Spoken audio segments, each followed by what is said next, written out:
by this truck and I've been so busy with work that I haven't been able to make it into the dealership. Well, Raritan's of Monroe is actually bringing the vehicle to me. I gotta go, it looks like it's here right now, I'll call you back. Too busy to schedule a test drive? Raritan's of Monroe will bring the test drive to you. It's part of our new concierge service. Personalized car shopping built for today's customer. It's another reason why Raritan's of Monroe is a customer service champion. Let us know what we can do for you.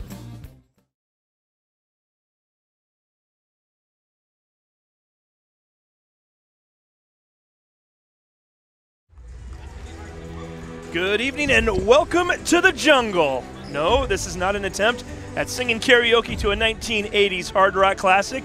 We are in the Archbishop Murphy Gym, known as the Jungle, where tonight two of the top girls basketball teams in the state of Washington will try to keep their hopes of winning a Wesco title alive in what is sure to be a fantastic game between two evenly matched teams.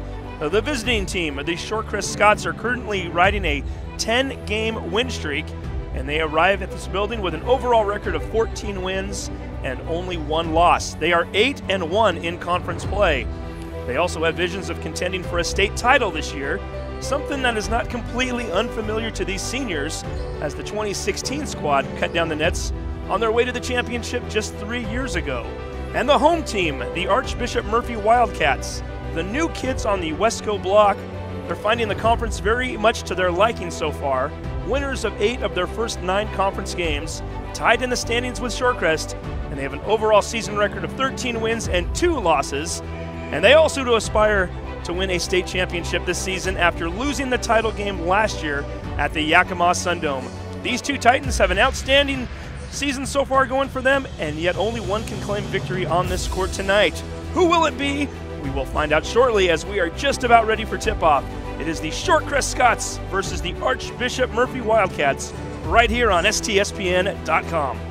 When you shop at Ace Hardware in Everett and Lake Stevens, we'll help you find what you're looking for and offer friendly advice too. Owners Greg and Christine are all about serving their customers and their community. They support local high school sports and many other community organizations and events. So the next time you need help with your to-do list or project around the house, bring it to Ace. They'll greet you at the door and help you find whatever you need fast. Show your support for locally owned businesses. Shop Ace Hardware just off Highway 9 in Lake Stevens and Evergreenway in Everett. Ace is the place for the helpful hardware folks. As a leading builder of new homes and commercial properties in Western Washington, Gamut 360 Holdings has built a reputation for honest communication, exceptional customer service, and superior craftsmanship since 2003. Our 360-degree construction approach guarantees each project is designed and built with you in mind, matching first-class materials with the highest of construction standards. From the planning stages to the final walkthroughs, Gamut 360 delivers trusted, sustainable investments that exceed owner expectations and transform Northwest neighborhoods. Gamut 360. Design, create, inspire.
And welcome everybody. Greetings from Archbishop Murphy High School here in what the gym they like to call the Jungle. A big game tonight. Archbishop Murphy bringing a record of 14-1 into this matchup, or actually 13-2 rather. Shorecrest with a record of 14-1. This is a Wesco 3A, 2A league. It was very tight for a while. 15 teams playing in the league this year. However, much like a marathon race, 4 teams breaking away from the pack, building out to a 2-game lead. All 4 teams with only 1 loss in the conference. Snohomish, Arlington, and then these 2 teams out here on the floor right now, Archbishop Murphy and Shorecrest, both with opportunities, both with a chance to potentially win a Wesco title this year with only 5 games left in the regular season. Archbishop Murphy ranked 2nd in the state right now in the RPI ranking for the 2A classification. Shorecrest currently carrying a 6th ranking for the 3A classification. Steve Willits along with Ron Henthorn and Todd Elvick. Ron, big matchup tonight. These 2 teams combining for a 27-3 record overall. Yeah, it's going to be a great match tonight. If you were a handicapper and handicapping in this game, and you talked about all 4 of these teams being up on top of the league with 8-1, the Shorecrest Scots only league losses to Arlington, and that's one of the top teams up there. And the Wildcats only losses to Snohomish. But the funny thing about handicapping is that the Scots beat Snohomish. So yeah, that's why they're all tied up in the top there. Everybody keeps beating everybody else. And the 5th place team, which right now is Marysville-Getchell, 2 games back with 3 losses. So really it's a 4-game race right now, or 4-team race. So I'd say this game is not a game to bet money on right now. If you want, bet a close game. That's what we should. Not that we want to encourage betting at all, right? But yeah, I think we might be in for a doozy tonight. These 2 teams, by the way, although they haven't been in the same league for more than a couple of months, with Archbishop Murphy just making the jump over to Wesco, they still know each other fairly well. They played each other in non-conference games each of the last 2 seasons. Archbishop Murphy winning each of those matchups. The last one being on November 30th, 2017. Just 14 months ago, a game in which Archbishop Murphy defeated Shorecrest 61-50. And on that night, Emily Rodabaugh, number 21, you're going to be hearing her name a lot tonight, wearing the white jersey. She is bound for Northern Arizona next year. She had 26 points in the game that night, so we'll see if she can get going one more time here and maybe have another productive, outstanding evening. We are ready to go. Game is underway. Murphy in the home white uniforms winning the tip-off. That is, in fact, Emily Rodabaugh swinging the ball over to her teammate, number 31, Audrey Graham, another senior. Very young teams here, too, I might add. We'll talk about that in a second here. Archbishop Murphy, 3 seniors on the entire squad, only 2 for Shorecrest. It's not something you expect to see from 2 teams battling for first place. And they got a few freshmen up there, too. They've got 5 freshmen up here on the Archbishop Murphy squad. Very young team. Here's Amanda Lee, number 5, was initially bringing up the ball for Shorecrest. We'll start to bring you the starting lineups as we go along here. Layla Hassan with the basketball right now. Swinging it over to number 23, that's Sydney Van Ness. Van Ness going to drive the lane, dishes to Hassan, down low. Takes 2 dribbles, double dribble, you can't do that. Referee right there to call it. Turnover to Archbishop Murphy. Rounding out the starting lineup, you've got number 14, Audrey Dietz, followed by number 44, Kiana Lino. Here comes Murphy down on the other end, looking for the first bucket of the night. Foul is called as that was number 23, Kiana Yaseki, driving to the hoop. We've talked about Rodabaugh, we've talked about Yaseki. Audrey Graham wearing the number 31. Number 1 is Taylor Campbell, and number 20, Julia Lucas. Free throw attempt by Yaseki, up and in. Yaseki, only a freshman, 5'10", gets the second one to drop as well. Early 2-0 lead here. Amanda Lee, a veteran point guard, driving into the lane, floats it up off the back iron. Rebound to the Wildcats. They're looking to push. 1 minute into the ball game right now. Audrey Graham, one of the seniors on this squad. Lucas, a junior. Campbell right now also a freshman. We're going to get a referee timeout here real quick.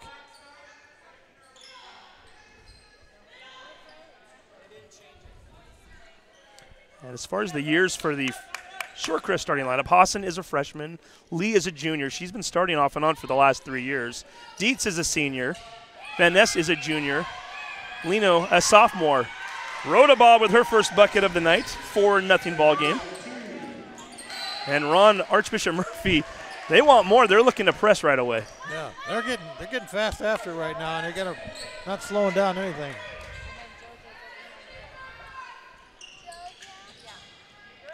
Lee looking inbound, being guarded by Rodabaugh. Dietz initially trapped, gets it over to Lee. The two of them have been Lee just traveled again, starting off and on for the last few years together. Oh, she did. And there you go. A watchful eye of Ron Henthorn seeing that one from up here. Who are the referees tonight, by the way, Ron? We got Dwayne Taylor down there, Pat Kaminsky, and Dwayne Morganson. Two Dwaynes out there tonight. And Dwayne and Pat both did the JV game earlier, so they're going to be running a little slow down there tonight. So they may not want this full court press that Murphy's looking to put on. 3 ball up in the corner. Count it. Taylor Campbell, first tray of the night. We've got a touchdown up on the board there for Murphy. 7-0 is our score, first quarter. Lee, right side, finds the cutter. Van Ness into the lane, up and in.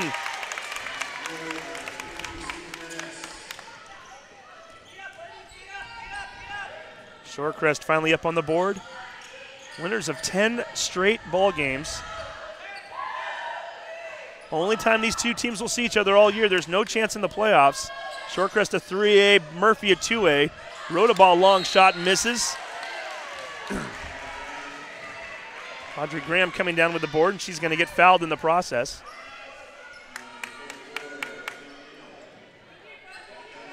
.44 Lino picking up her first foul. Second team foul against the Scots. Getting awfully close to that 5-second. Dietz gets her hand on it, almost comes away with the pick. Lost it out of bounds. Lucky that wasn't a turnover.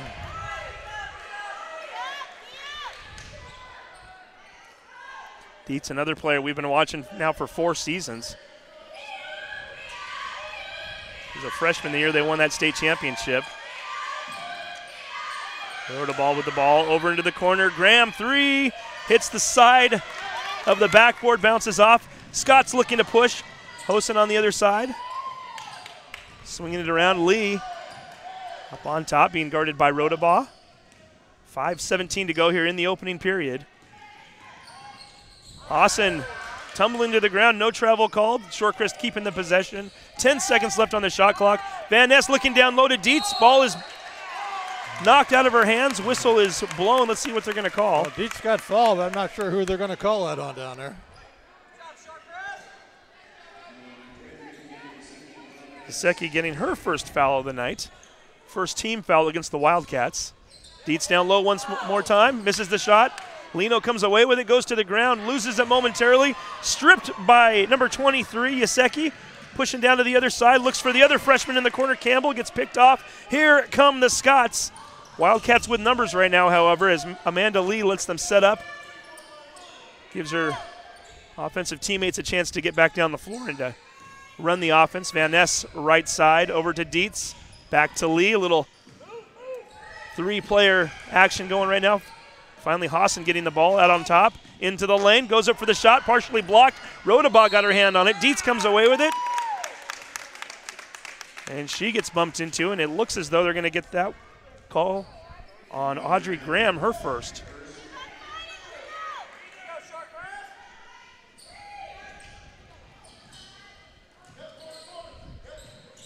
Lee left side, new 30-second shot clock.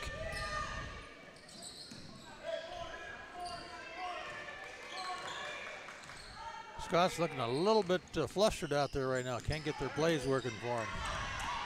They're getting some nice backdoor cuts and into the lane. However, the initial play they're trying to run just is not working right now.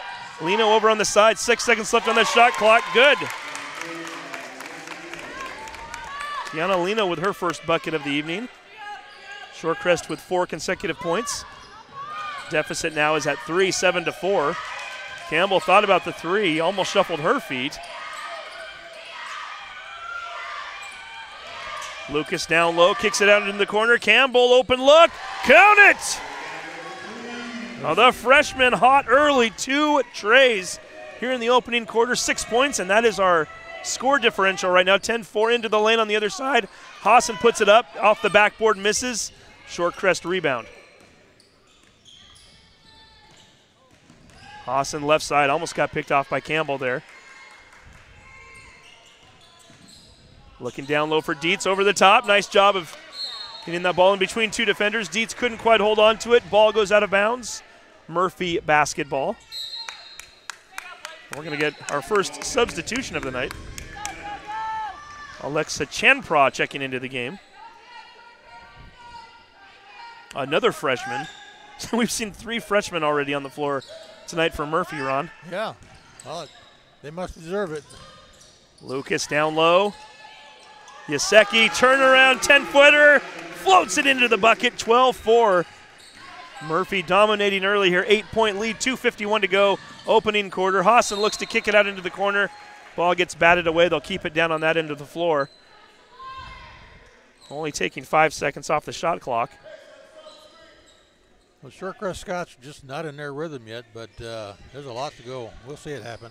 Oh, and Lee just threw that one away. She thought Van Ness was cutting outside.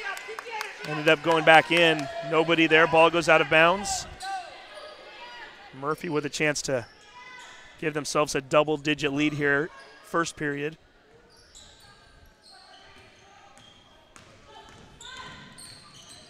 Murphy team second in the state last year, losing to WF West in the state championship game.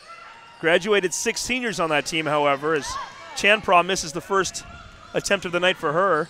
Shorecrest on the other end. Lee out on top. Van Ness open 3. High arcer. Hits off the back iron, bounces around. Lino tracks it down. Offensive board. Mentioned it earlier. Shorecrest winning the state championship 3 years ago. That was the Uju Chabagwu, Wari Njadu, Jazz Owens, Julius Strand. A lot of great players on that team. Wow, what a memory you got, man. I saw a handful of their games that year. That was a fun team to watch. I saw a couple of them. They were fun to watch. A lot of losses, but they were in a tough Wesco 3A that year, playing as a 2A school. And once they got into the districts and once they got into the state tournament, they were a force.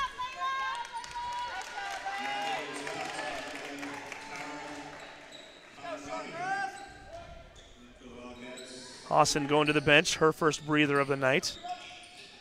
Checking in for her, number 22, Amanda Kagarabi. Turnover, Archbishop Murphy basketball. We're just down under the 2-minute mark. Remaining here in the first quarter, 1:57. Shorecrest now looking to trap in the backcourt. Getting it ahead, Yasheki. Taylor Campbell in the corner. She's already got 6 tonight, looking for more. Count it! Last 2 shots were on the right side. This time she goes left. She likes that baseline this evening. Give the ball to Taylor. The freshman with 8 of the team's 14 points here in the opening quarter. 14-4 is our score. Amanda Lee. Kiana with the rebound. Lino can't get it either. Coming down with a rebound. Shortest girl on the floor, Taylor Campbell, and she's going to get fouled. Not quite the shortest She's girl. one of them, yeah, that's true. You're right. Jankpra's like 5'1", but she looks like she's about 4'2", with all the rest of the girls out there. We call that foul on Kagarabi, her first. And speaking of the smallest girl, she's got the ball right now. She's moving fast. Yeah, the other freshman, Lily Rojas now in, Riojas I should say, in the game. The sophomore wearing the number 3. We get a hand check called against Lino.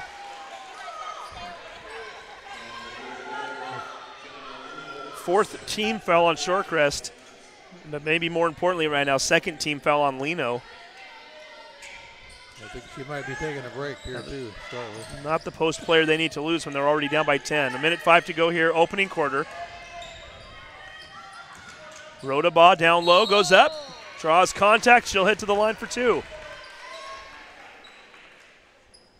Couldn't quite see who that was on, but we'll find out here in a minute. Guess what?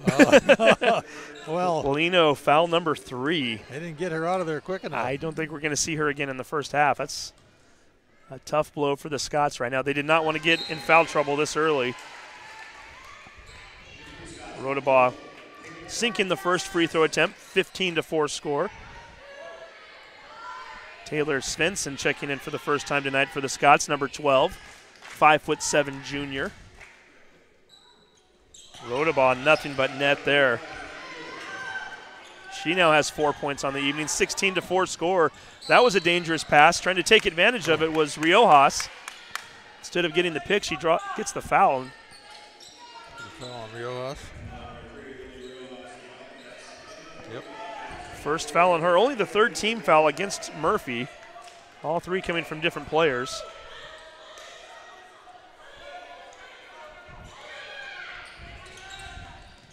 Chloe Jordana, number 4, checking in for the first time tonight for the Wildcats. 5'9" junior. Now down under a minute to go, first quarter. Van Ness up on top, being guarded very closely by Changpra. Kicks it out into the corner. Sven then with the ball, gets it down to Dietz. Dietz, underhand scoop shot, misses it. 35 seconds to go in the first quarter. Here come the Wildcats, kicking it down low. Campbell back out on top. We're now down to 28 seconds to go. 5-second differential between the shot clock and the game clock. Look for Changpra to shoot a 3 here, maybe. Swinging the ball around. There's the hot hand right now, Campbell. Out to Jordana, long 3 ball, count it! Chloe from downtown.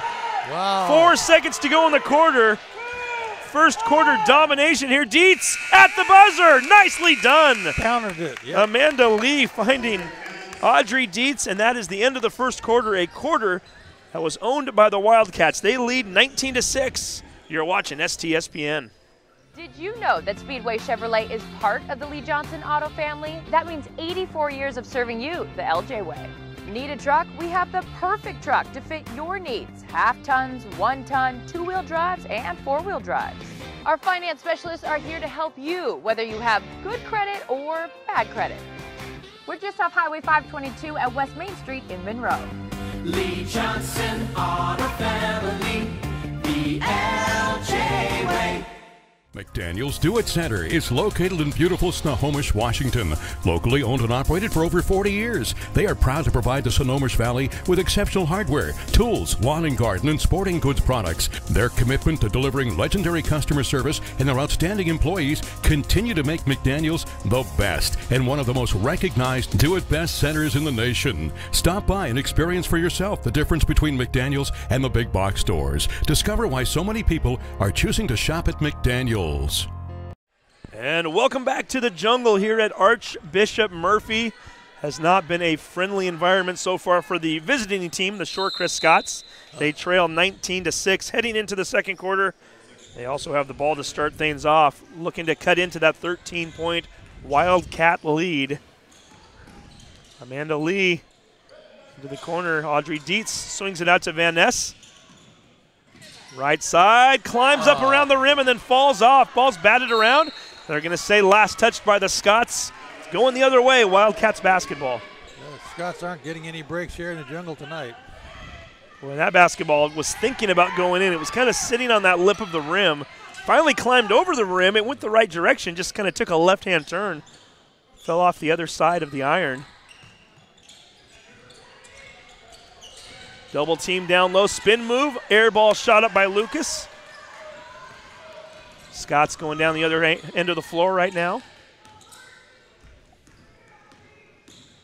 Van Ness picks up her dribble, looking for Lee, cutting over to the side, into the lane. Underhand, misses the shot.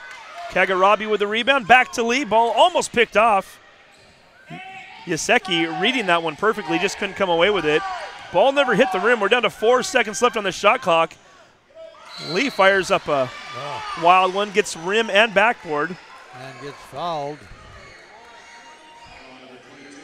Hey. Kagarabi's going to pick up her second foul. 6th team foul against the Scots. 6:49 here to go, first half.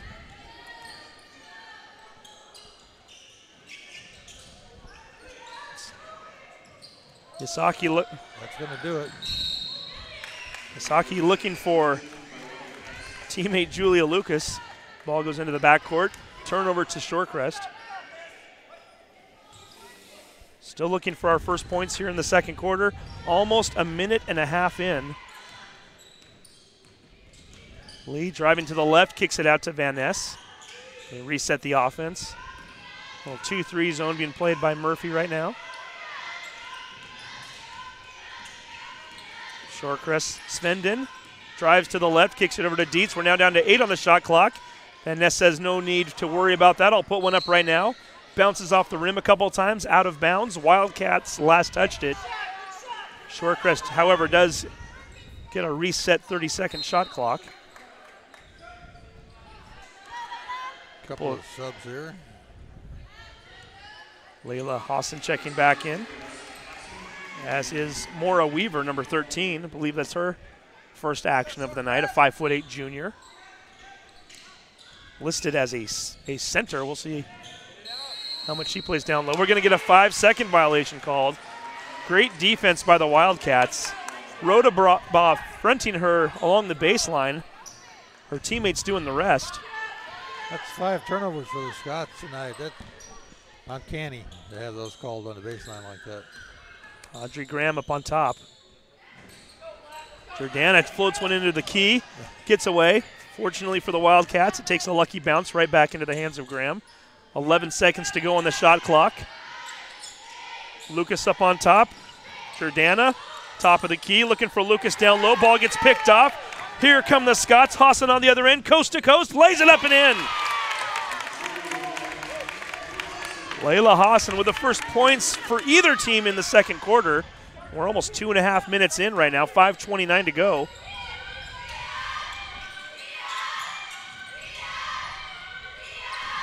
You can hear the Shorecrest bench yelling D up right now.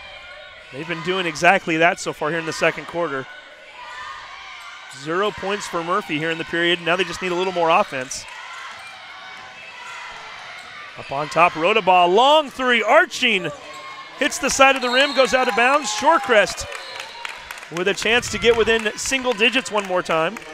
Good D by Shorecrest there, causing that. That was a long 3 ball with a low percentage opportunity. It was indeed, as Taylor Campbell, the freshman, checks back into the game. 8 points for her in the first quarter. And Shorecrest will look to counter as Amanda Lee doesn't get much of a breather. She's going to check back in. Ball bounces off of a Shorecrest player. Murphy basketball once again. Talk about a short breather. I didn't know she came out even. And we're going to get a 30-second timeout. We'll take a quick break. You are watching Wesco 3A, 2A girls basketball on STSPN.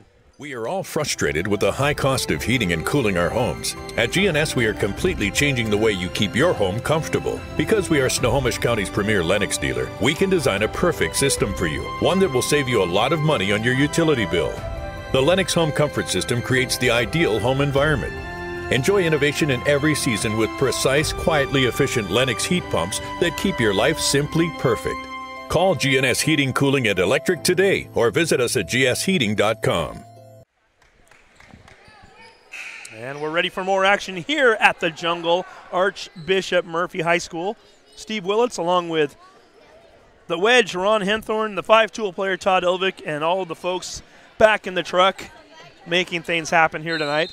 Making sure that we're able to stream Wesco basketball all season long right here on STSPN. We've got a big game here tonight. Two teams tied in the standings with 1 loss each. And so far tonight, the Wildcats look like they want to keep it that way. Up 19-8. However, they've yet to score here in the second quarter. Looking down lower, down to 10 on the shot clock. Lucas, turnaround shot, misses it. Van Ness grabs the rebound. Scots looking to capitalize one more time. Picks up the dribble, swings it over to Lee. Thought about driving into the key, swings it back out. Let's set that offense one more time. 10 seconds on the shot clock. Kagarabi misses the shot, misses everything. There's 6 seconds to go on the shot clock. Weaver's going to take a 3. Hits off the back iron, bounces into the hands of the waiting Yaseki. A little reach and grab there. And Yaseki's going to get fouled.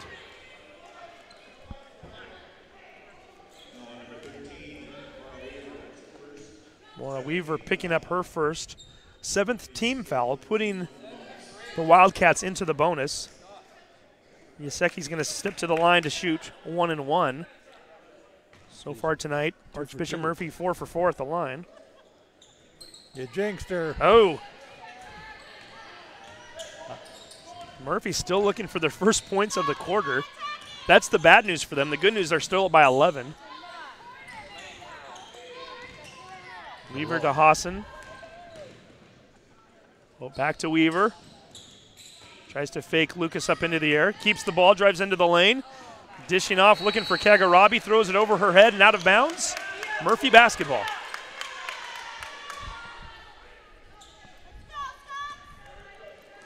Two points scored in this quarter, is that it? 2 points between the two teams over the course of 4.5 minutes. Wow. Todd Elvick showing me the clarity on his phone right now of the broadcast, doing his job tonight. So are the defenses here. Shorecrest and Archbishop Murphy still looking for buckets. Amanda Lee on the other end looking to push. 3 ball up in the air. Went for the backboard, left it a little bit short though. It bounces off to the left-hand side.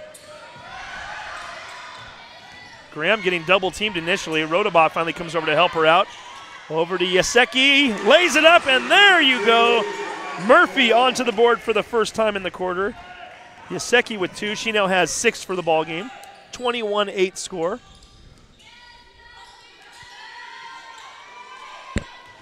We got a 2-2 tie here in the quarter, Ron. Yep, 2-2 tie. See if anybody can get to 5 or 6 before we're done.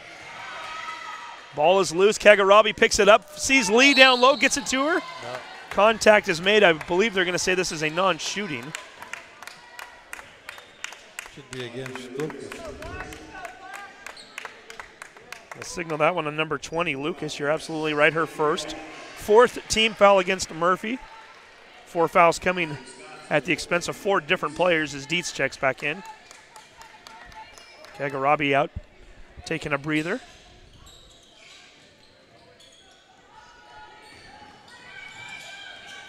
Weaver, Lee, Hassan, Van Ness, Dietz out on the floor for Shorecrest. Murphy has Campbell, Rodabaugh, Riojas. Shot is up in the air from Dietz. Count the basket and she'll head to the line. Yeah.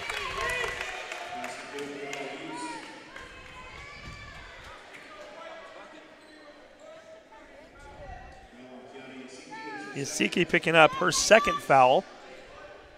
Dietz will shoot the end one.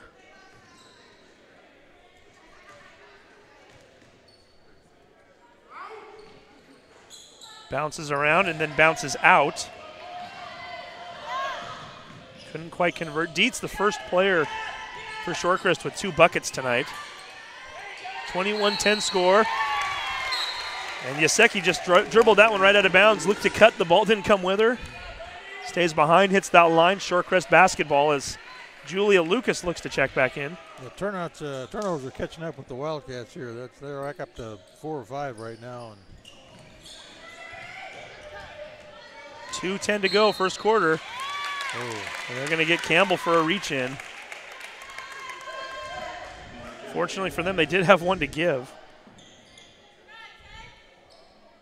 That's the 6th team foul against Murphy. One more, and Shorecrest will be shooting in the bonus for the remainder of the half. with 2 minutes left of it. Audrey Graham up on top. Nice spin move by Van Ness. Drives by her, kicks it over to Dietz. Left side, Lee lays one up. Can't quite get it to go. Rodabot grabs it on the other end. She's got numbers. Picks up the dribble, underhand scoop shot, misses it, but draws the contact. She'll head to the line for 2.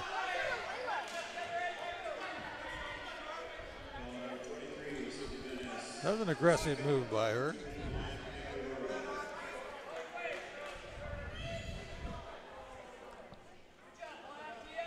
Carlos Humphrey, coach from Shorecrest. Third-year coach looking for a little explanation from the referee there. 2 very talented teams, but coached by 2 exceptional coaches as well. Cassie Snyder doing a great job so far with Archbishop Murphy, and Carlos since taking over for Dory Munson. Likewise, as Rodabaugh hits the first free throw.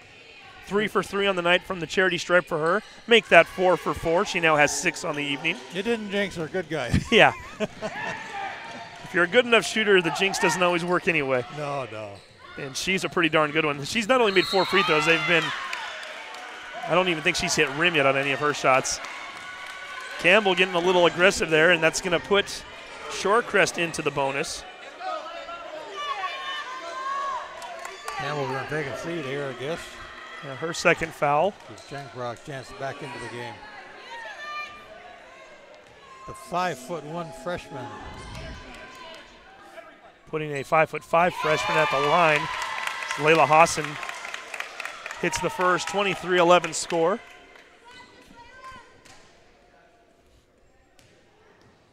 First free throw of the night for Shorecrest. First made free throw. Misses that one. They're 1 for 3 on the evening as Hassan converts 1 of 2. Murphy taking their time, looking for the right shot. Into the corner, Graham, baseline, drives up and in. The senior with her first bucket of the night, 25-11 score. Van Ness looking to answer quickly on the other end, drives the left side. Going for the layup, Graham with the foul, and Van Ness will step to the line for 2 free throws.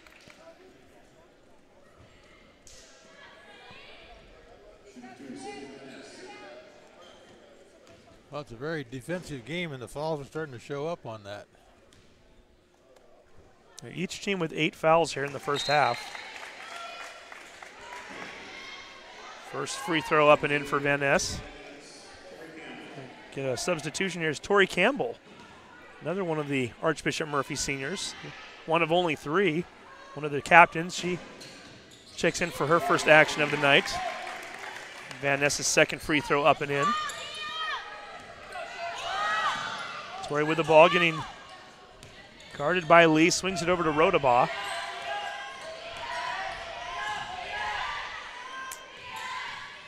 The 3 seniors have been playing basketball with each other since I think it was the 1st grade.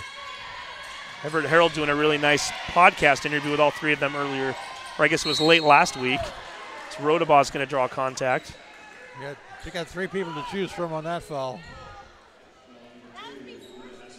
And he chose. Hassan picks up the foul. Her first shooting foul, so Rodabaugh steps to the line for 2 more. Mention it, she's going to be playing for Lori Payne next year down at Northern Arizona, the Lumberjacks. Yeah. Payne, a former University of Washington player from back in the day, and prior to going down to Northern Arizona, she was the coach at UPS, the University of Puget Sound, so she certainly has had a pipeline of players head on down to her neck of the woods. And Rodabaugh will look to join that group. 27-13 score, 35 seconds to go, first half. A quick first half it was. Indeed, Amanda Lee dribbling down to 11 on the shot clock, kicks it into the corner. Weaver into the lane, hook shot, runner misses it. Lucas grabs the rebound, shot clock is now off. We're down to 17 to go here in the first half. Changpra getting it over to Campbell. Riojas now over to Rodabaugh. We're down to 7 seconds left. Rodabaugh, 3, drains it. Beautiful swish, and Rodabaugh puts an exclamation mark on the half with a 2-handed stuff. Hits the 3 with 4 seconds to go, and then says that's going to be all. No more scoring in this half. 17-point lead, Archbishop Murphy's largest lead of the night, and we head to the break. We're going to take a break ourselves right now. It's all Murphy so far here at the Jungle. You are watching Wesco 3A, 2A girls basketball on STSPN. Every year, thousands of groups depend on Adrenaline Fundraising to help reach their financial goals. Adrenaline Fundraising is about developing leaders through commitment, work ethic, and follow-through. Adrenaline has several products including gold cards, coupon books, cookie dough, donation programs, and many other options to help teams raise the funds needed for their programs. Adrenaline's new app called UpPay will help teams raise money while providing their supporters the ability to earn cash back on everyday purchases at places like Starbucks, Nike, Red Robin, and over 200+ national retailers. Adrenaline Fundraising is this season's sponsor of the STSPN's Play of the Game Award.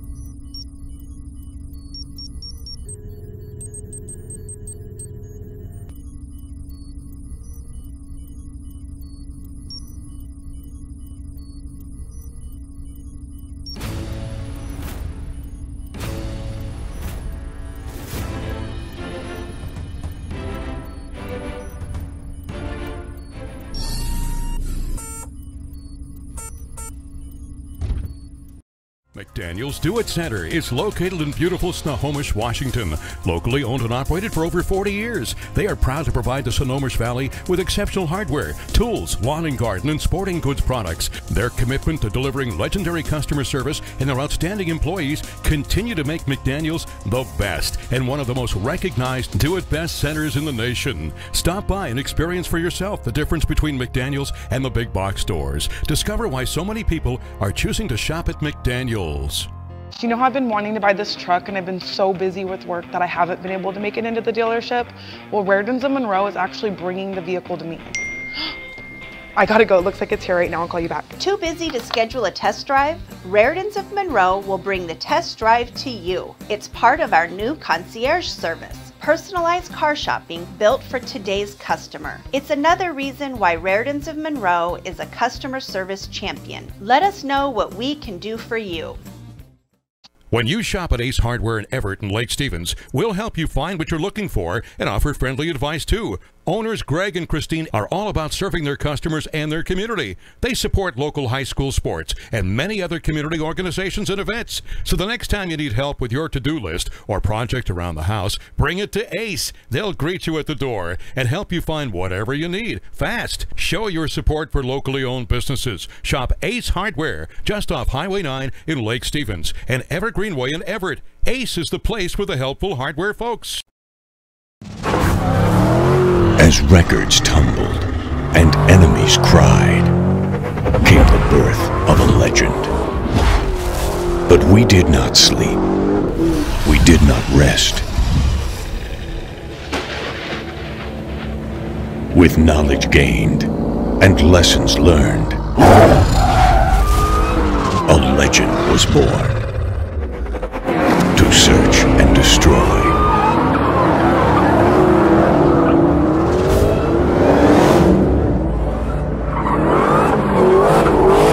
Respect the beast, but don't wake the monster.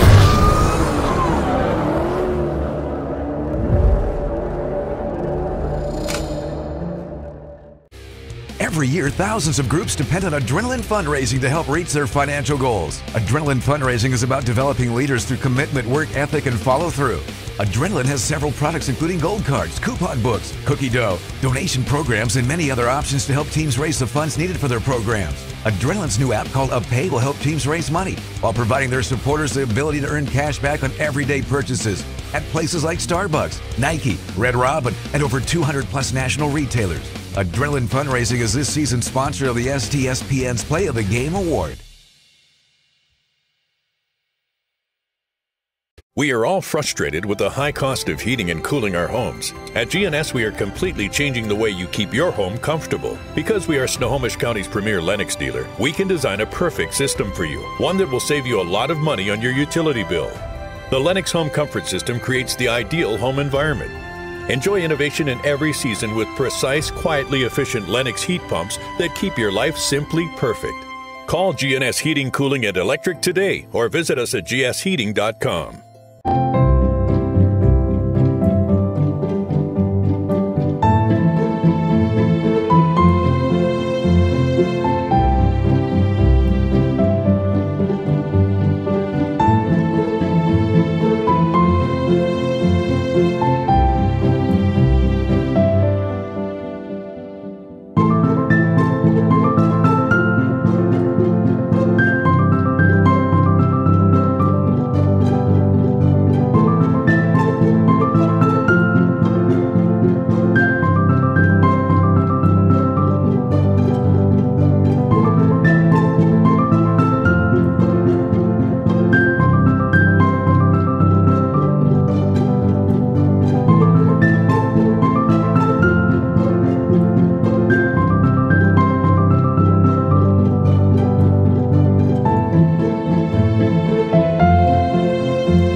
that Speedway Chevrolet is part of the Lee Johnson Auto family? That means 84 years of serving you the LJ way. Need a truck? We have the perfect truck to fit your needs. Half tons, 1 ton, 2-wheel drives, and 4-wheel drives. Our finance specialists are here to help you, whether you have good credit or bad credit. We're just off Highway 522 at West Main Street in Monroe. Lee Johnson Auto Family, the LJ way. McDaniel's Do-It Center is located in beautiful Snohomish, Washington. Locally owned and operated for over 40 years, they are proud to provide the Snohomish Valley with exceptional hardware, tools, lawn and garden, and sporting goods products. Their commitment to delivering legendary customer service and their outstanding employees continue to make McDaniel's the best and one of the most recognized Do-It-Best centers in the nation. Stop by and experience for yourself the difference between McDaniel's and the big box stores. Discover why so many people are choosing to shop at McDaniel's. You know how I've been wanting to buy this truck and I've been so busy with work that I haven't been able to make it into the dealership? Well, Rairdens of Monroe is actually bringing the vehicle to me. I gotta go, it looks like it's here right now, I'll call you back. Too busy to schedule a test drive? Rairdens of Monroe will bring the test drive to you. It's part of our new concierge service. Personalized car shopping built for today's customer. It's another reason why Rairdens of Monroe is a customer service champion. Let us know what we can do for you. When you shop at Ace Hardware in Everett and Lake Stevens, we'll help you find what you're looking for and offer friendly advice too. Owners Greg and Christine are all about serving their customers and their community. They support local high school sports and many other community organizations and events. So the next time you need help with your to-do list or project around the house, bring it to Ace. They'll greet you at the door and help you find whatever you need fast. Show your support for locally owned businesses. Shop Ace Hardware just off Highway 9 in Lake Stevens and Everett Greenway in Everett. Ace is the place for the helpful hardware folks. As records tumbled and enemies cried, came the birth of a legend. But we did not sleep. We did not rest. With knowledge gained and lessons learned, a legend was born to search and destroy.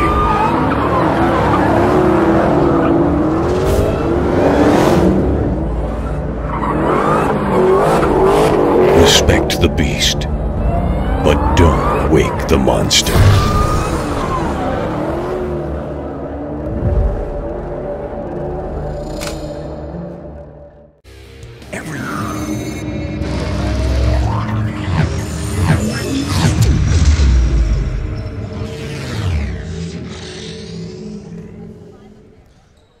Look at those graphics up there. The work of Todd Elvick, the 5-tool player. And now we go from the 5-tool player to the wedge, Ron Henthorn. Ron, give us some first half stats before we get going here in the second. Well, Wildcats are scoring big out there tonight with 30 points. Taylor Campbell with 8 of those. Chloe Jordana with 3. Rhodabaugh with 11. Zeki with 6. And Graham with 2. Makes up that 30 points here. And then Wildcats are going to get the ball here to start with. Here we go. Rhodabaugh with 11 points, but only 2 field goals, a 2 and a 3. The rest all coming from the free throw line where she's 6 for 6. We'll get the Shorecrest points here in a moment. Nice move by Lucas. Couldn't quite finish it, though, but certainly had the right idea. Shorecrest back down on the other end, trying to cut into that 17-point deficit. Ron, while they're setting up, give us the scoring totals for Shorecrest here as Hawson puts up a 15-footer. Count it! Austin gets 3. She had 3 in the first half. Dietz had 4. Van Ness had 4. And Lino had 2. Amazing how quickly Ron Henthorn can do that when there's only 13 points to read, right? Shorecrest making it easy for us. And only 4 players shooting them up there. Not as many names being read there as they would like, I'm sure. Or at the very least, if they're going to have that few of names, they'd like those numbers to be bigger. Long 2 there from Yaseki. Left it just a bit short, hit the front iron, bounces off. Here come the Scots. Hawson thought about driving the lane, pulled up, kicks it out to Dietz, 16-footer. Bounces off the iron and into the hands of Rhodabaugh. Let's see what the Scots worked up at halftime in there tonight. No doubt Carlos Humphrey had some things to say to his team. Rhodabaugh goes to the deck. Gonna call that against Lee, but I don't think so. She doesn't think so either. Neither did the fan base who were sitting right next to her. They were letting the referees know about that. I think the Shorecrest fans are under the impression that maybe the NFC Championship referees are out there all of a sudden. Yeah. Well, that's Lee's first foul, so she's all right for now. We say that in jest. We don't really mean that. Dwayne Taylor, Pat Kaminsky, and Dwayne Morganson, if you're watching this later. Or do we? Maybe. We'll see. Rodabaugh remains perfect from the free throw line tonight, 7 for 7. The fundamentals, Ron. Yep. That's Makes what you a big teach. difference. 8 for 8. Usually the ladies are pretty good at the free throw line. Remind me not to challenge Miss Rodabaugh to a game of horse. I think we know her spot right there. Yeah. She probably has a few spots out on the floor. But right now the free throw line from 15 feet out seems to be a favorite. Ball gets turned over as Lucas grabs it. Julia, the younger sister of Big Abe, playing a little football at Wazoo these days. Nice job, Audrey Graham, floating one out from about 16 feet out. 34-15 is our score. Looking over there at the bench, Cassie Snyder with a big smile on her face. It's a lot more fun to coach when you're up by 19. Taylor Campbell, the freshman, getting a little too over-anxious out there on the floor at times and picks up her third. She's been a little quiet since that first quarter. She had those 2 quick threes early on. I think she had, 8 of the first 14 points for something like that for Murphy. Lucas kicks it ahead. Nice ball work there as Chang Pro pushes it over to Graham. Graham to Lucas. Lucas baseline. Draws the foul, and if that's on Lino, that will be her 4th. Really? Guess what?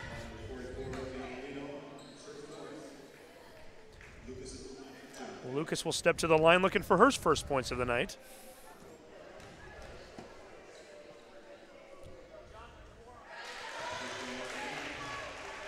Mentioned her brother Abe, who was a starting offensive lineman on that Wazoo football team that had a stellar season this year. Blocking for Gardner Minshew.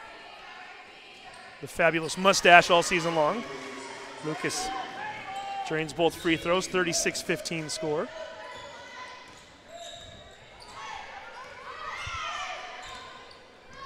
A 21-point lead. Murphy's largest of the night. Dietz into the lane, trying to use that backboard. Couldn't quite execute it to perfection. Misses the shot. Rodabaugh with the rebound. Yaseki into the corner. Goes up. 2 players on her. One makes contact. She'll step to the line for 2 free throws. Probably going to go against Dietz. Indeed it does. Audrey Dietz with her first foul. Look at those tennis shoes on Rodabaugh. They got lights on the back. Almost need shades to look at those. Yaseki's first free throw attempt up and in. Kagarabi checking back into the game. 37-15 score. Make it 38.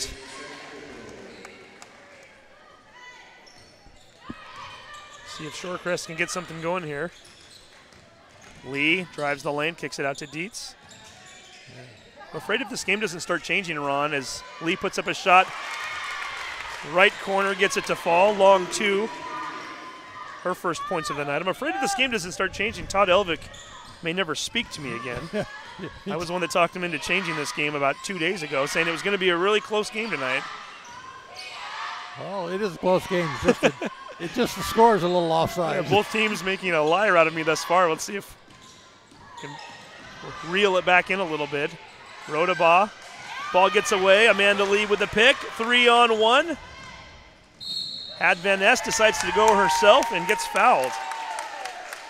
Alexa Chanpra will send her to the line. Her first foul of the game.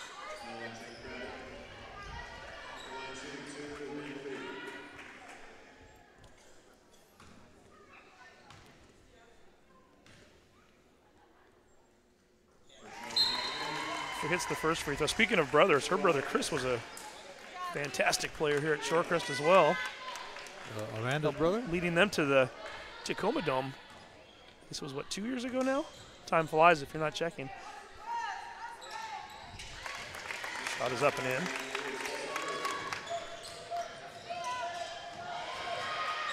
Here we go, a steal. Shorecrest already with 4 consecutive points, looking for more. Not going to happen this possession. Had the right idea, couldn't connect. Well, they need to keep pressing all the way right now. Lamb and Rodabaugh, you got the 2 seniors in the backcourt, and they can't get it over the line as it looked like Graham momentarily was looking down the floor, trying to figure out where her next pass was going to be in, and doing so, lost contact with the ball. It goes out of bounds. Shorecrest basketball. Trying to make things a little interesting into the lane. Hawson had the look she wanted. Couldn't finish it, though. Here come the Wildcats on the other end. Chanpra slows things down a little bit. Says, you know what? No need to hurry. We got the lead. Did you see that? Up and in. I looked down at my score sheet. When I looked up, Chanpra was on the ground. The basket was going in, and she's got 2. She drove through the trees and laid it up.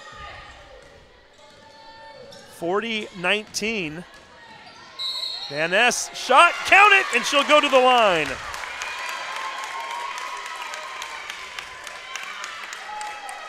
That got the Scots fans happy over here. And Graham gets her 3rd foul of the night. That's a 3 on Graham, 3 on Campbell.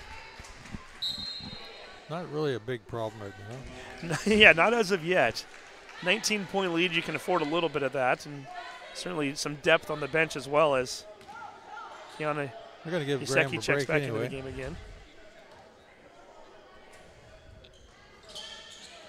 And the second free throw, or the first free throw after the N1, rolls off. And that's with 6 points on the night.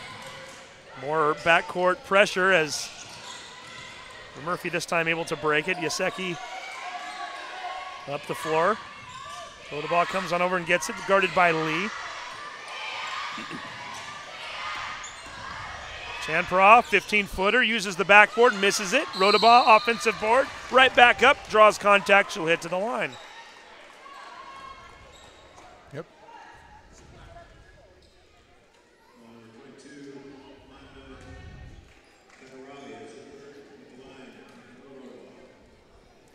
Kegarabi picking up her 3rd foul of the night.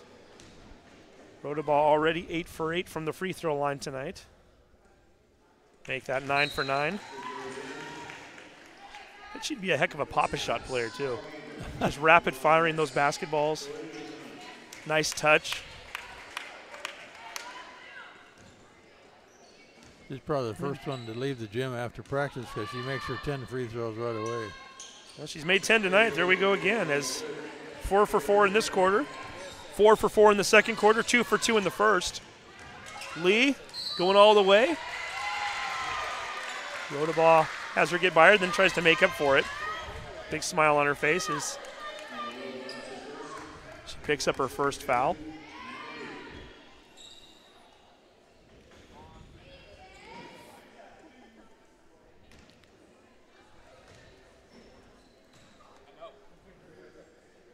Lee's first free throw attempt up and in. 3 for 3 for Lee. Had 5 points on the night for her, only 1 field goal so far. And she didn't do anything in the first half, just starting to come on in the second half there a little bit. Getting more aggressive. Points-wise, she's been very quiet tonight. Obviously trying to do a lot on the defensive end and bringing the ball up, but not a lot to show for it so far. Yaseki down low. Kagarabi and Weaver both defending her. Let's see who they call it on. Hold on, Weaver, I think. Actually, I called it on Svendon. I thought that was Weaver down there. Apparently it was Svendon. The 12 and the 13 looking very similar from up here with the dark numbers on the black shirts. Her first foul. We get that in quickly. Rodabaugh double teamed. Bounces right back into the hands of Chanpra. A little bit of luck involved in that one, but they'll take it. Wildcats kicking it from left to right. Back out on top. Chanpra with a long 3. Left it just a bit short. Hits the front iron. Nice job by Hawson to shield the basketball from being grabbed by a Wildcat player. Lets it go out of bounds. They got 19 points to make up here, though. I'm not sure what the conference is here. Pretty easy call unless they're... Dwayne's talking to Dwayne.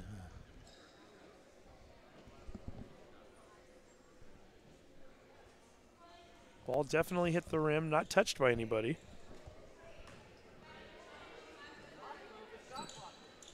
Shot clock is at 30, which is exactly where it should be. Maybe the real clock didn't start.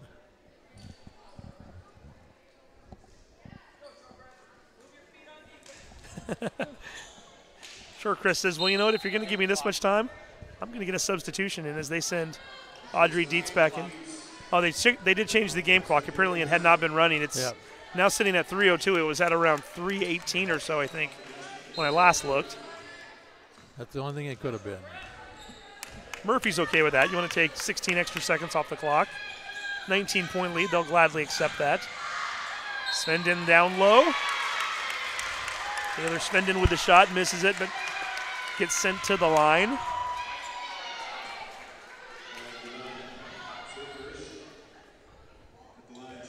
Giordano with her first foul of the night. Both teams already with 5 fouls here in the second half. We're just a little more than 5 minutes in. Could make for a slow down, eventful free throw shooting fourth quarter at this rate as Svendin hits the first free throw, her first point in this ball game. Second shot, leaves it a bit short. Lucas grabs the rebound, kicks it back to Rodabaugh. Weaver looking to put a little pressure on the Wildcats. Trap at the top. Chang Pra kicks it down to Lucas. Back out to Chang Pra, fakes the three. Double teamed, almost a triple team there as Lee started to float over. Lucas right off the fingertips, out of bounds. Shorecrest basketball.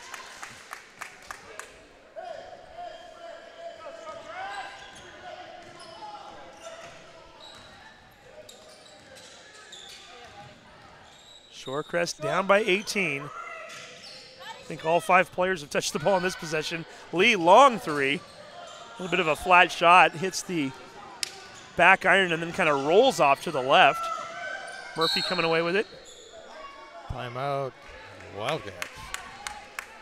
Cassie Snyder says we need a 30-second break, and they will take one, and so will we. You're watching STSPN. You know, I've been wanting to buy this truck, and I've been so busy with work that I haven't been able to make it into the dealership. Well, Rairdens of Monroe is actually bringing the vehicle to me. I gotta go. It looks like it's here right now. I'll call you back. Too busy to schedule a test drive? Rairdens of Monroe will bring the test drive to you. It's part of our new concierge service. Personalized car shopping built for today's customer. It's another reason why Rairdens of Monroe is a customer service champion. Let us know what we can do for you.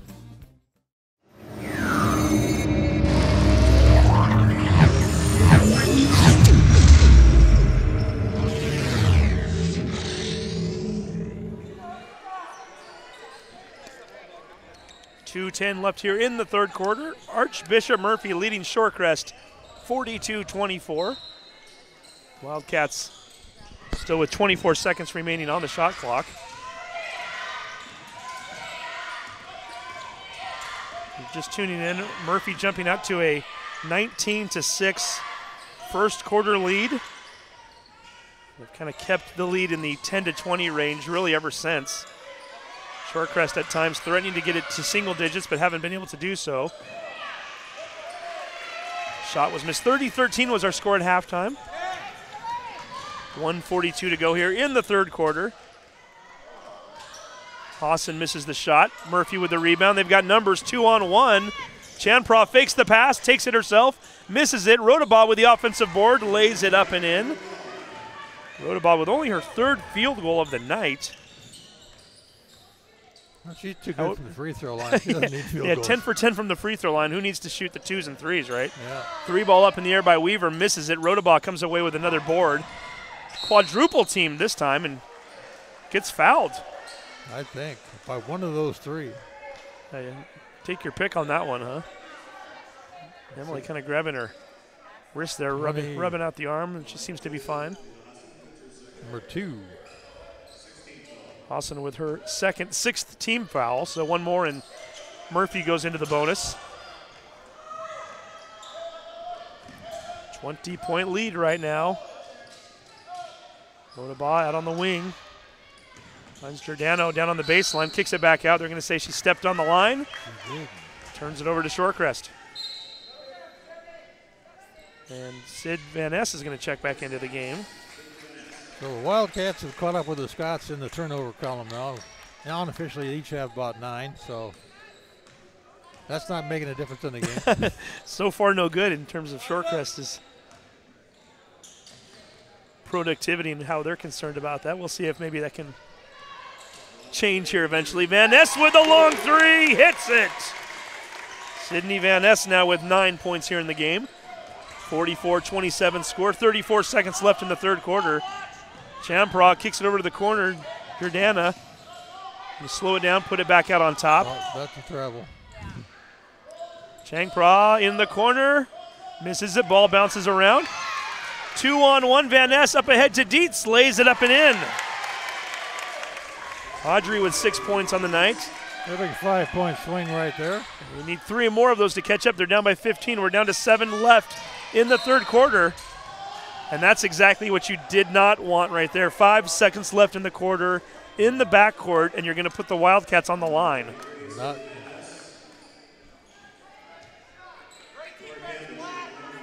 And Ness getting called for her third, 7th team foul. So Tori Campbell will step to the line, shooting 1-1. The senior has yet to score tonight. And stays the same. Weaver now. Clock is yet to start. There it goes. 3 seconds left. She shoots a half quarter.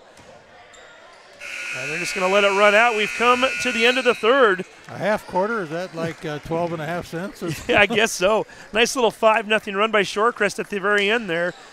Knocking into that deficit a little bit. It's still a 15-point game. Stay tuned. We'll be back for the fourth quarter right here on STSPN.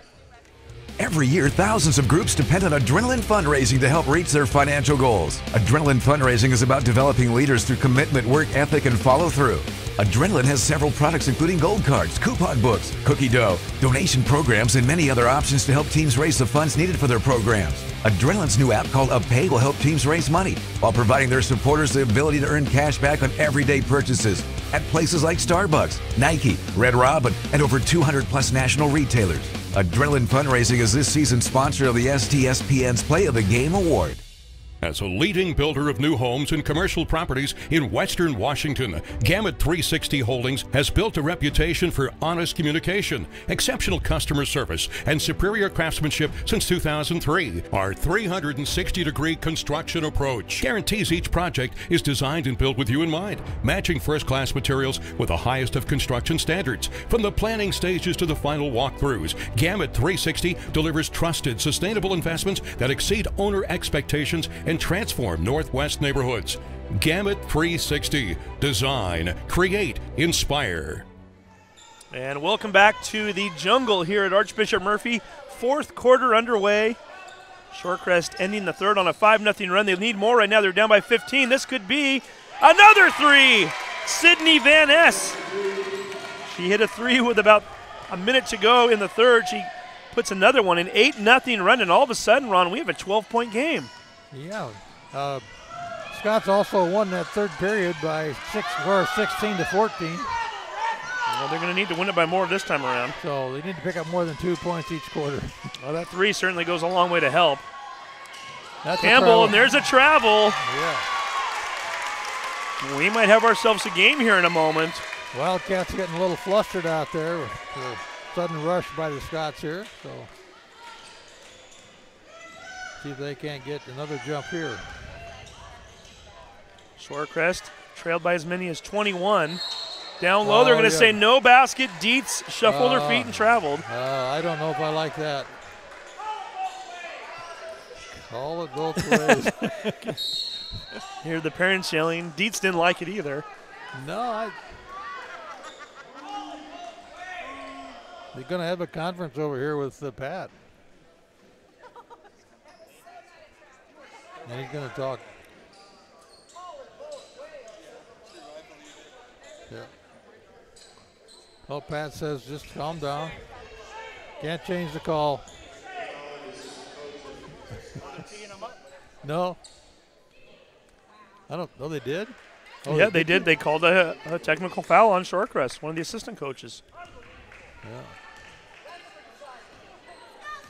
Guess who's going to shoot the free throw? Emily Rodabaugh. Good guess. 11 for 11 tonight from the line. 12 for 12. 2 free throws, and they get the basketball. And all while killing the momentum that Shorecrest had going there. Amanda Lee checks back in, and Taylor Svensson going to take a seat. Fans giving her a nice round of applause. Good hustle out of her. 46-32 is our score. Yaseki picked up the foot. Traveled.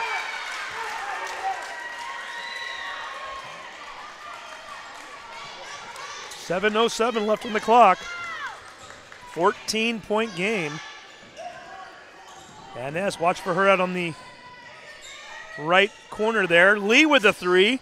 Hits off the front iron. Rodabaugh grabs the rebound. Lee's fired up a few of those tonight and hasn't made them yet. So and she had a good look there, and she can certainly shoot. It's not exactly a low percentage for her. Campbell looking for her first basket since the first quarter. Misses it. Does a nice job of trying to pick off that pass. Knocks it out of bounds. Getting kind of exciting here in the arena, in the jungle. And you knew Shorecrest wasn't going to go away. There's a reason they've won 10 games in a row. There's a reason they're 14-1, ranked 6th in the state, the 3A level. These are two teams that both could very well end up in state tournaments this year. Archbishop Murphy certainly trying to get to the 2A tournament in the Yakima Sundome. Shorecrest would like to be playing in Tacoma come March. They got a shot at it. Swinging that ball around right now. Murphy, no doubt, have a little bit of an easier path. His shot is up and in. Yaseki. Is that a three? No, they're going to give her a 2 on that one. 48-32. Yeah, the 3A road is going to be tough. As Dietz down low, got the look she wanted, couldn't come away with it. Lucas grabs the rebound. Between Snohomish, Arlington, Shorecrest, Getchell, you've got Ferndale and a few other teams, Linwood, and don't forget Edmonds Woodway, who everybody's started sleeping on all of a sudden. Lee going to get called for that one, I think. Yep. In fact, will get called for it. Yeah, that's going to be a one heck of a district tournament coming up starting in early February. Yep. We're back to the line now for 9 fouls on the Scots, team fouls. Audrey Graham, first one up and in. In fact, as we start to look through our notes here, get you some of those dates coming up. Second free throw up and in.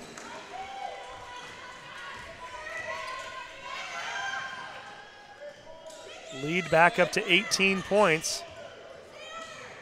Was down to 12 just about a minute and a half ago. And we're going to get a timeout called by Shorecrest.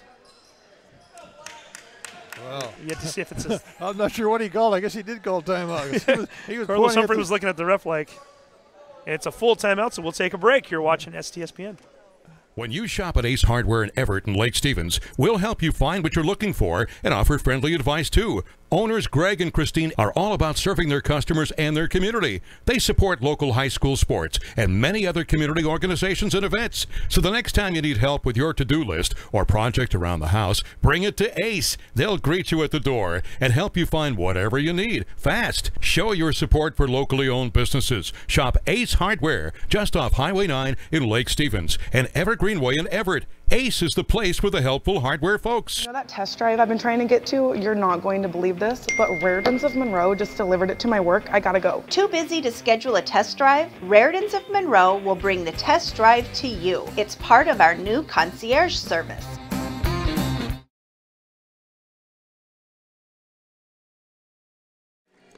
And welcome back once again to Archbishop Murphy High School. Little Sweet Caroline by Neil Diamond playing in the background, and we are ready to go. Shorecrest looking to cut into that 18-point deficit. They got 5 minutes and 32 seconds to do that, which is not the easiest thing in the world. And they just turn it over. Especially not when you step out of bounds as Weaver turns that one over. We talked about the district tournament a moment ago.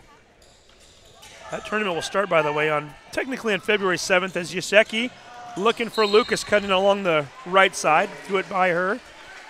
The play-in games will be February 7th. So if you're one of the top 6 seeded teams in the RPI, you get automatic buys into the quarterfinals as Lee almost picked up her dribble. Nice pick off by Graham there. 3-on-1 right now down to Rodabaugh. Rodabaugh's shot blocked. Van Ness doesn't like the call, but they're going to say she drew contact. She hit her in the face. Yeah. That's exactly what Joanne shows the scores table. A little elbow upside the head. Almost looked like a WWE official there for a moment. Yeah. Not the person you want at the line either. Rodabaugh, 12 for 12. We have a WWE interview on Thursday. No, that's right. Might have to get Todd Elvick on the. We got Rhoda back. Should we put it down for the next one too? Yeah, just about. Todd, you might have to explain that to us at some point tonight. You have a WWE interview coming up this week. I did see that briefly online, but I didn't know what that was. Rodabaugh 14 for 14, 20-point lead. So yeah, the main 3A tournament starts on February 8th, and so Shorecrest no doubt will be a part of that tournament. If they're one of the top 4 seeds, and right now they would be, they would get to host a game that night. Double elimination tournament, 3-ball up. Dietz misses it. The championship of that tournament, by the way, February 16th, 6 p.m., as Rodabaugh makes another basket. 6 p.m. at Everett Community College. And STSPN, if I understand correctly, will in fact be broadcasting that game as Dietz misses the shot. It's actually 6 and 8, or what's the 2 times, boys and girls? 6 o'clock for the girls. I don't have the boys. I'm assuming that's an 8 o'clock game right after. So you'll have a doubleheader that day. Oh, that's Campbell kicks it out to Graham. 3-ball up, misses it. By the way, Murphy now with their actually second largest lead of the night. I think they were up to 23 at one point in the third quarter. So what's the deal with the WWE interview? Well, it turns out that we got the press release from the Angel of the Winds Casino, or no, not casino, the Angel of the Winds Arena. Yeah. And so we put in way back in December. Yeah. We put in to be able to cover it, with the press, and we just got a call last week. Said we're going to line up a wrestler for you to be able to talk to. So is that a live interview on air, or do you record that, or do you know yet? I'm probably going to just record it because it's a call in. Very cool. Taylor Campbell makes the first free throw. She now has 9 on the night, her first point since the first quarter. I'm hoping for Randy Orton. WWE will be, that's a live broadcast that night too, I think, isn't it? It is. I have to plead ignorance. I haven't followed the WWE in quite some time, so I don't know exactly what their live shows are. But Lee fires that one badly over the basket. Changpra coming away with it. 24-point lead right now. Timeout. Wildcats. And we're going to keep it right here. So exciting things happening in the life of STSPN. That's a big deal. It is a very big deal. I mean, it's national attention, and here we are able to talk to one of the wrestlers. I have no idea what to say to him. I have no idea what to ask him, but we're going to figure it out before Thursday morning. It's the beauty of Google, right? Once you find out who it is, you can look it up and see what their background is. And you've got other things coming up this week, too, we should add. How busy are you this week? Well, this week it's not like last week. Last week we did 5 games last week. Just about every day. So when is the next broadcast right now? Tomorrow night. Tomorrow night, and who do you have there?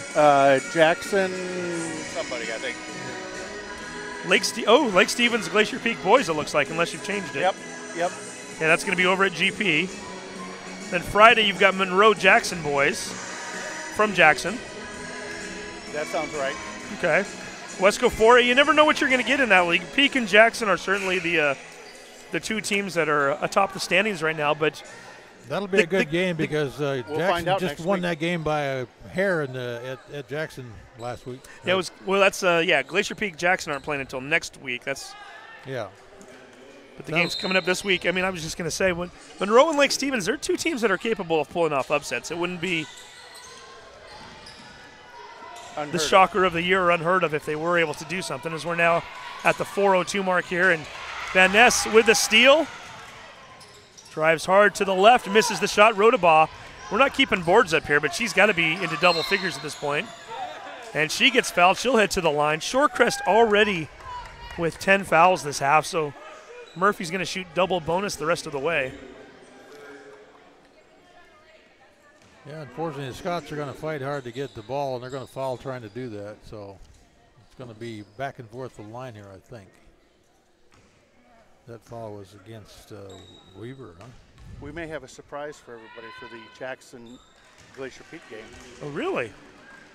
In the sense of? Well, I've already checked out the legalities and the technical side of it. When that's the first sentence out of your mouth, that does make it interesting. Means you're going to get bold and daring. I like it. Bold and daring. 2 more free throws, by the way. There might be a little extra video coverage. I'll just say that much. Stay tuned. And that's next Wednesday night. Yeah. It's a week from tomorrow. Top 2 teams in Wesco 4A going at it. We're going to get a foul called against number 3, Riojas, her second. 6th team foul, so they have 1 more to give. Actually, they have no more to give. They'll be into the bonus next time around. Lee driving into the lane. Gets that one to crawl over and into the basket. Amanda with 8 points here in the game. Plenty of action going on, and it's not going to stop at the regular season turnover. That will go back to Shorecrest as, again, we'll continue to bring you 3A district basketball. By the way, 2A for the Archbishop Murphy fans still watching. That tournament starts on February 7th. However, that's the 5 through 12 seeds. Murphy, no doubt, going to have a top 4 seed, probably the number 1 heading into that tournament. 3 ball up for Lee. Misses it, bounces around. Weaver comes away with it. Murphy more than likely will play their first district game on February 9th. Opponent to be determined. That's the 2A District 1 tournament that they need to get out of to get to the state. Fouled on the shot. So barring any real changes in the lineup, it looks like I'm going to do, STSBN will do 3 games at Jackson on February 9th. That's for the 4A tournament then. The 4A? Okay. Boys and girls. And that will be the opening round of the quarterfinals, the round of 8 once they get to that point. Yeah, that's the by-district this year. The 4A is going to be Wesco and Kingco.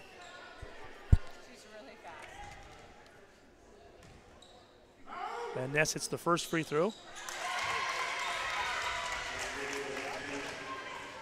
Second one as well. 3:16 left on the clock. Stick around after the game. We'll have our Adrenaline Fundraising Player of the Game interview. Is she getting 3 free throws? She is indeed. There we go. I didn't think she was shooting a 3 at the time. Interesting. A lot of interesting storylines to watch down the stretch, too, as we are down to the last 4 regular season games of the year coming up. Obviously, teams posturing in the standings, even though it doesn't necessarily mean anything in terms of your RPI ranking or where you're going to be seated for the districts, being that Murphy's a 2A and the other schools are 3As. You still want to be able to put a banner up in your gym that says Wesco champion. Nice job getting the ball down to Giordana. Gets blocked by Kagarabi. A clean block, too. Coming down on the other end. Hosen goes into the lane, lays it up and in. Point out when you start to look at, and we're going to get a foul called against Lee. It's going to send Changpro to the line for 2. Fouled her out of bounds, I think it looked like. When you start to look at the RPI rankings, too, Shorecrest coming into the night ranked 6th in the state. Arlington right behind them at 7. And the way that the RPIs work, you still have to get through your district tournament to qualify into the round of 16 to be one of the last 16 teams standing, as first free throw is up and in. However, if you're one of the top 8, if you're 1 through 8 and you make it out of your district, you still have to play a regional game, but the regional game is more for seeding purposes. You automatically will qualify for the state tournament. So it's kind of an important thing to stick above that top 8 line, if you will. So Shorecrest no doubt might take a little hit tonight after this loss as Weaver lays it up and in her first points of the night. Nice job there. That was not intended, as Taylor Reed getting her first action and getting her first points. 61-41 score, 2:10 left. 3 ball, Van Ness. She's got 3 trays in the second half. 14 of her 18 points coming in the second half as well. Yeah, Prairie right now on top of the 3A And a RPI penalty, rankings. so it's going to be +1. Oh, they're going to call a foul away from the shot. So Kagarabi, apparently, while she was trying to post up to get ready for a board, gets fouled. It's a 1-and-1 situation since they're already in the bonus. So this could end up being a 5-point play, technically. Now, Prairie right now, Mount Spokane number 2, Kamiakin 3, Garfield 4, West Seattle 5, and then you have Shorecrest and Arlington 6 and 7. Snohomish, by the way, ranked number 12, Ferndale 13, and Marysville Getchell 18, all in the district. All will be playing in that tournament come February. It's going to be exciting as she hits the first free throw. Count the second one as well. A 5-point play. You don't see that very often. You do not. Still a long ways to go here, though. Yeah, 2:05, you're down by 15. Scots haven't given up. They're fighting hard. Meanwhile, Murphy with the basketball, up by 15, looking for more here. Reed hits the crown, hits the turf. Yeah, a couple of fouls there didn't get called. Cassie Snyder sees that she has the ball and quickly calls a timeout. 30 seconds, so we'll keep it right here. Start to look through the 2A. Rodabah's got 25 points and she's out of the game. So she's going to be our player of the game? Probably. Looking at the 2A RPI rankings right now, East Valley Spokane number 1, Archbishop Murphy 2, Linden 3, Tumwater 4, Burlington Edison number 5. They're also in the same district tournament as Murphy, so that could be a team to watch for. WF West number 11, that's the team that beat Murphy in the state championship game last year, so it's going to be a lot of fun to watch. And by the way, here we go. I have the RPI rankings for Wesco right here, and this is what will actually determine the seedings in the District 1 playoffs going into the night. Snohomish 1, Shorecrest 2, followed by Arlington, Getchell, and then Ferndale. So we'll keep an eye on those teams as well. Now, Rodabaugh with 26 last time these two teams played. She has 25 tonight, you say? That's what I've got for her, yeah. I think they sat her down for the rest of the game. Yeah, I don't think they need her anymore. One of the better free throw shooting performances I think I've seen in a very long time. I don't know the last time I saw somebody shoot 16 or more free throws and not miss one in the entire game. And really, by saying not missing one, I don't even think she got rim on any of those shots tonight.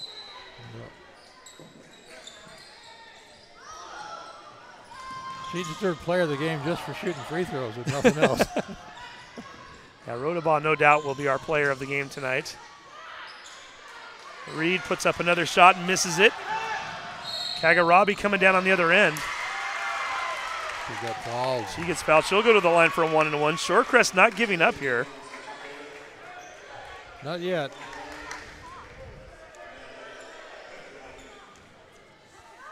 Certainly doing their best to make the game respectable anyway. Kagarabi missing the front end of a 1-and-1. However, rebound coming down to Van Ness. I looked down momentarily and they scored. It was 20 points for her tonight now. And did we get another turnover? No, they're going to say Shorecrest knocks it out. 13-point game, 1:30 left.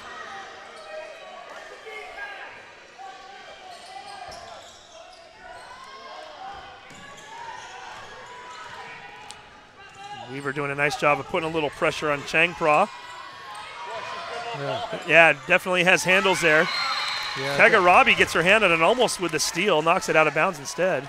Good ball handling, but a little bit of ball turnover there too, which is they're letting her get away with. Yeah, almost a little too careless. Stranger things have happened, but with a 13-point lead, got to think that they're feeling pretty good. Weaver going for the steal, instead bats it out of bounds.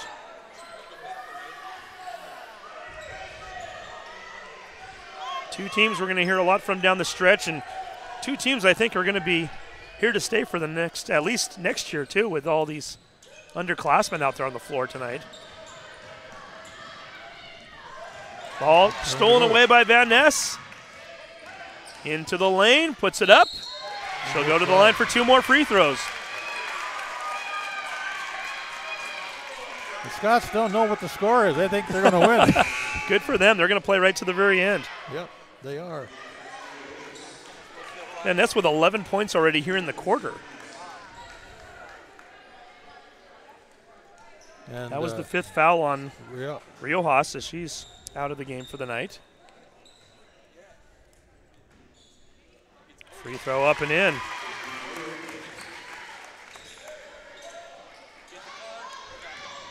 And that's only a junior, third year of playing varsity basketball. She was a starter as a freshman as well. Second shot good. And Ness wants a T-shirt. And oh, by the way, the last time these two teams played, the final score was 61-50. That's what we've got up on the board right now. Wow. Well, I think it's going to change a little bit from I have that. a feeling it might too. But then again, we've seen both of these teams go on droughts tonight. Shorecrest looking to double team. Reed gets the ball stolen away briefly as Kegarabi, frustrated with herself. She had it momentarily. Lost the ball right in front of head coach Cassie Snyder. And they did, in fact, reset the shot clock, so they did claim that she had possession. Ball gets batted away. Tracking it back down, Tori Campbell. Shorecrest doing their best to put a lot of pressure on right now. Underneath the basket, Reed open. Count the basket, draws the foul. She'll head to the line looking for a three-point play.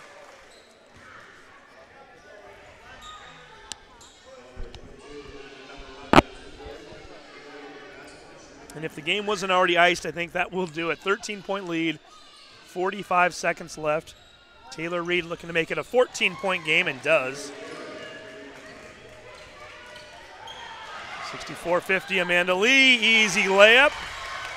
Padding her stats a bit, 10 points all in the second half. A steal, Van Ness, how about another? Calling her name a few times tonight. We've got a 10-point game all of a sudden. Another steal. Shoot it. Yeah, why not? Thought about it, picks up the dribble, or almost did. There we go. Erratic three, hits the front of the rim, and we're going to get a whistle. And a pushing foul on somebody over there. I think it's going to go against. It was away from the shot. Go against the Wildcats. Going against Jordana. Jordana's third foul, 10th team foul. That puts them into the double bonus. So Maura Weaver will step at the line. We're down to a 10-point game, man. Yeah, if only there were more than 16 seconds left, right? If only. First shot missed. So stick around and we'll get an interview with Emily Rodabaugh right after the game. Senior sensation. Weaver's second shot good. Called a lane violation against the Wildcats. It doesn't matter as the shot goes in. 9-point game with 16.1 left.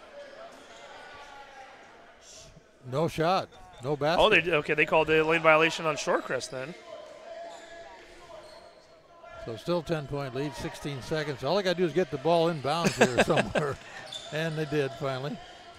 Kagarabi and Lee playing right to the very end, as is Hassan. They're going to put a little pressure on. We're down to 8 seconds to go.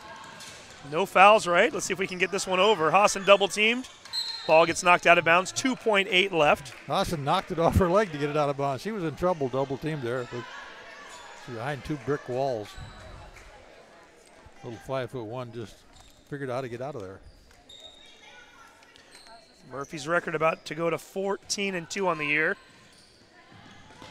Should mention Shorecrest next game as we're now down to 1 second to go. Shorecrest will be on the road this Thursday night. They'll be playing at Meadowdale. They return home next Tuesday against Edmonds Woodway. That's always a good clash. Murphy playing at Shorewood on Thursday before coming home to Mount Lake Terrace next Tuesday. And there's the final tonight. The Wildcats defeating Shorecrest 64-54. We're going to take a quick break, and when we come back, we'll have our Adrenaline Fundraising Player of the Game interview. You're watching STSPN. Every year, thousands of groups depend on Adrenaline Fundraising to help reach their financial goals. Adrenaline Fundraising is about developing leaders through commitment, work ethic, and follow-through. Adrenaline has several products including gold cards, coupon books, cookie dough, donation programs, and many other options to help teams raise the funds needed for their programs. Adrenaline's new app called UpPay will help teams raise money while providing their supporters the ability to earn cash back on everyday purchases at places like Starbucks, Nike, Red Robin, and over 200+ national retailers. Adrenaline Fundraising is this season's sponsor of the STSPN's Play of the Game Award.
And welcome back from the jungle at Archbishop Murphy High School, where the home team Wildcats improved their record to 14-2 on the season with a 64-54 victory over Shorecrest. So we get ready to have our post-game interview, and are we going to use – oh, there we go. We have another set of headphones there.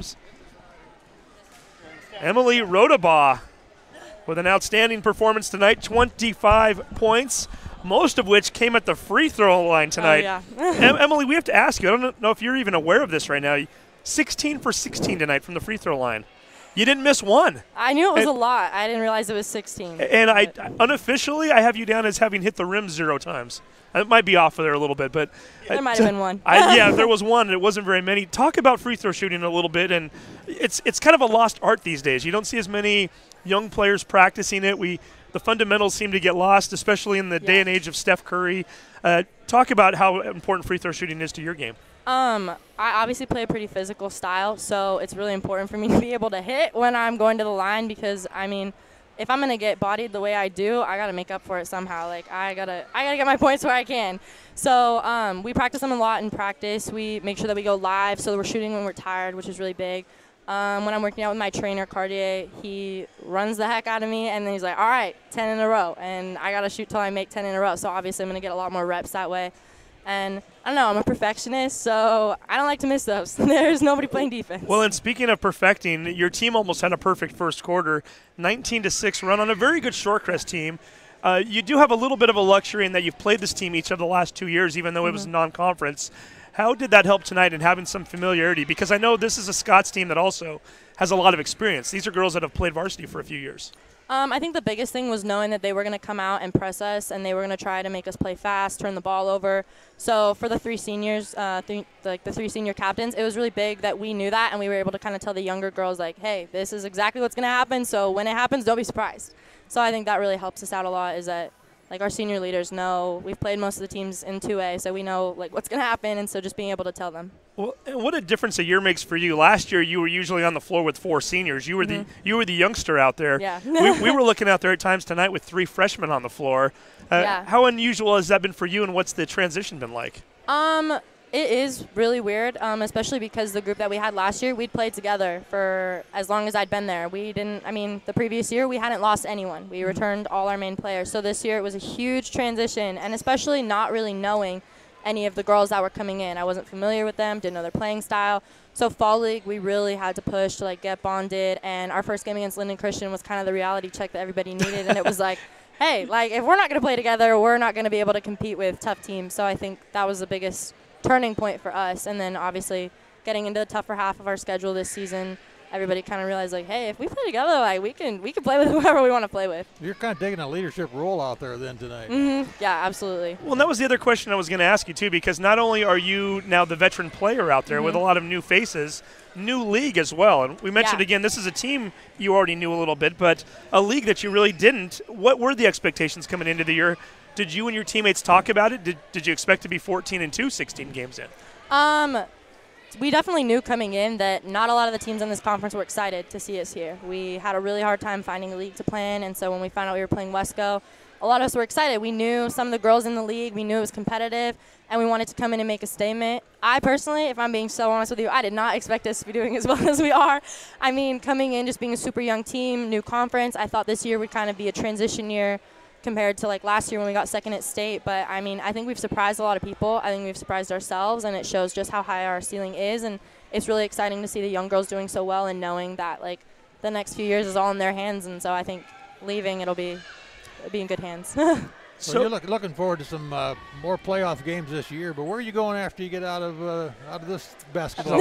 She's going to be a lumberjack, Ron. Yeah, so I've verbally committed, or actually I've signed. I'm officially committed to Northern Arizona. I'm going to spend my next 4 years in Flagstaff. Flagstaff, all right. Lori Payne with that nice little pipeline going down there from exactly. the Pacific Northwest. As far as getting ready for districts, last year's team, second place at state. You did that by going through the Cascade Conference. Do you find that having Wesco 3A teams to contend with night in and night out, do you think that's going to get you more prepared for the playoffs this year? Oh, yeah, 100%. If we had been in the Cascade Conference with this young group, I think we would have been successful, but we would have had to wait so much longer for that, rude awakening of we're not going to be playing, like, bad teams every single night. So I think that this conference has really helped prepare us, and I think that going in, I mean, we've already seen a couple teams like Anacortes, and knowing like we can beat these higher level, like bigger schools, I think going in we're going to have a lot more confidence than we did the last couple years coming from the uncompetitive.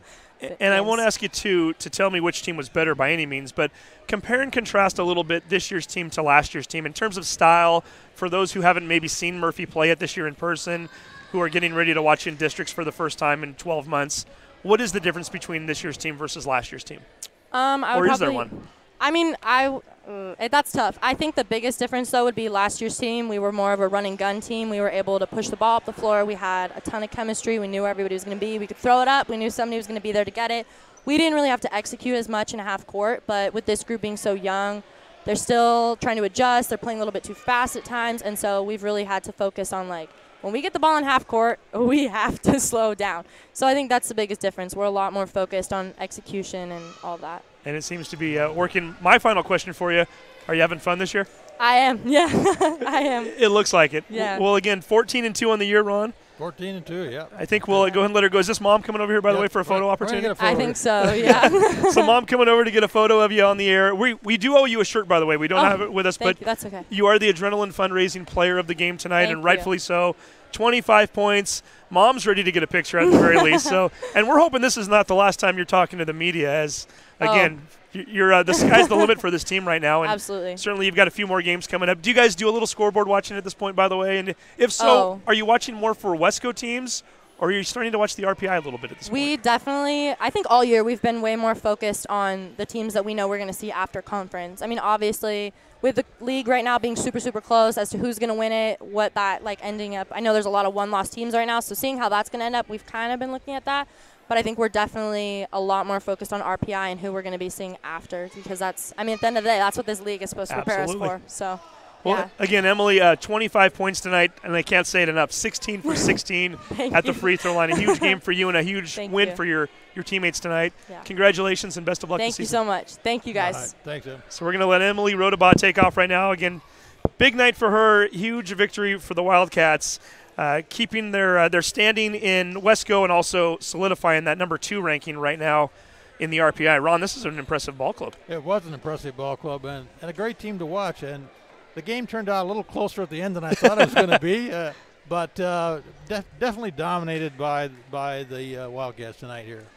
So, again, next broadcast coming up, we'll make sure we get it tomorrow night, boys basketball, and that is Glacier Peak, or am I getting the Jackson game mixed up? Glacier Peak and whoever that is. We're looking for here. Lake Stevens going to Glacier Peak, so we certainly invite people to tune back in. And Ron, Todd, always fun to work with you guys. We're going to go ahead and sign off right now from the jungle. Again, the final score tonight, Archbishop Murphy defeating Shorecrest 64-54. You've been watching STSPN Basketball. Have a good night. Good night, everybody.